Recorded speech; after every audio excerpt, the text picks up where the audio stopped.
Hello, this is Scott Wilbur, and this screencast demonstrates how to use a tracker to deliver assessments using Mastery Connect.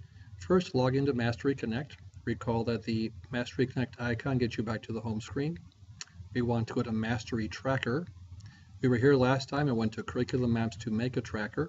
Now we'll start here. Under Created, you'll see the tracker that you made from the curriculum map. I'll pick Scott's Grade 4 Math Tracker. Recall again that this is organized by unit and by standard. These two blue columns indicate that those two standards are in the unit. These two standards are in the unit. The assessments that we're going to work with live here in these columns. Before we talk about using and delivering the assessments, I want to talk for a second about the student list over here, because there are ways to add students to your tracker if you share them with other teachers for one or more subjects. One way is with this Add button. If I select the Add button, then there's a search bar. For example, suppose that I want to add Silas Anderson to my tracker.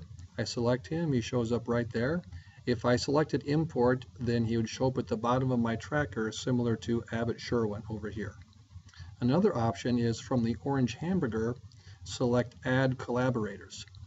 The Add Collaborators allows you to add a faculty member to your tracker. If I select Caroline Linden, for example, and hit Update, now Caroline will be able to see this tracker in her tracker list. For Abbott, he appears in my tracker, and data that I collect will also appear in other trackers that include Abbott and these standards. Caroline Linden has this tracker in her tracker list under Shared. She can assess the students in my tracker and see the results of the students that I assess. There are 4 ways to deliver a test. I'll partially demonstrate one method and then show you the Help Center for 3 other methods. When I hover on the assessment, various options come up. The critical ones for us are Assess, View, and Print Sheets. When I go to View, I see information about the assessment, and if I select Assessment, I see the test itself. This is where you would print right here to get a hard copy of this test and a photocopy to give to students. Again, hovering over Assessment, if I go to Print Sheets, this is the place where I get bubble sheets. For right now, I'm going to unselect the Include Assessment name and then select Generate Bubble Sheets. I'm going to download for now, just as an example. So here I have the first student in my class pre-filled in with their student ID. It's good to have the name and the student ID, but not the test name. Now, if I hit Print from my browser, it'll print one sheet for each student in my class. I can laminate these, use them the entire year. Black Expo markers work really well for this. They wipe off easily with the Kleenex and are picked up easily in the scanning. For the GradeCam option, again, I'm hovering over the test. I'm ready to actually assess now, so I click Assess. A window appears on the right about turning on either your document camera or a webcam. I would enable the camera, hold the sheets in front of the webcam or the document camera, and it would auto score them.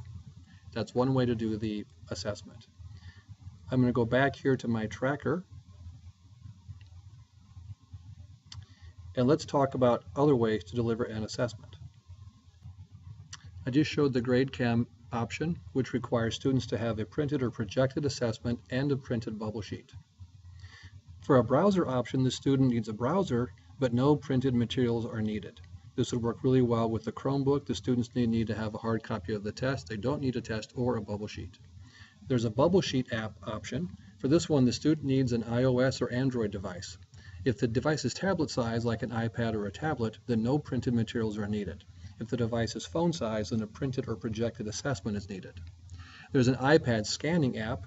The students need a printed bubble sheet, and then the teacher uses the iPad to scan their answers.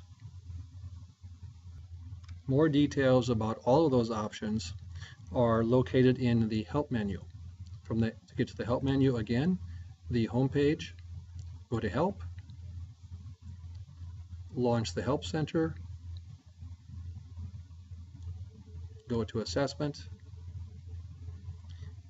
and look at options 14, 15, 16, and 17. Some of those options require a test ID and a student ID. So I'm going to go back to the tracker and just highlight where those can be found. Here's my grade 4 tracker. The student IDs are right next to the student's name. I can go to the orange hamburger and export that to Excel, where I get a hard copy of a student name with their ID. The test ID is a little bit hidden. I go to the assessment and select Assess, and then I click Assess again, and the test ID shows up there. That can be projected if students need that for the browser or bubble sheet or iPad options. Thanks very much for your time.